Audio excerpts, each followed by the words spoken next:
সব সময় আল্লাহর কাছে এই দোয়াটা যেন আমরা করি, আল্লাহ কিয়ামতের দিন তুমি আমার হিসাব নিও না, আল্লাহ তুমি আমার বিচার বসিও না, আল্লাহ তুমি দয়া করে আমারে মাফ করে দিও। আল্লাহ যার বিচার করবেন ও জাহান্নামে যাবে, আর যার বিচার করবেন না সে জান্নাতে যাবে।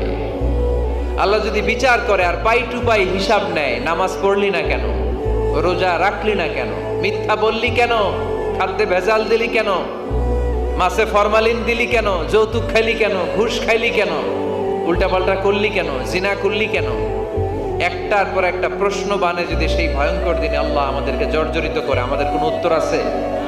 সেদিন আমাদের বাঁচার কোনো উপায় আছে? তাই আমরা সবাই আল্লাহর কাছে দোয়া করবো, আল্লাহ কোনো বিচার টিচার মানি না, কোনো বিচার করতে পারবো না, দয়া করবা। কথা কয় না? কি করবে?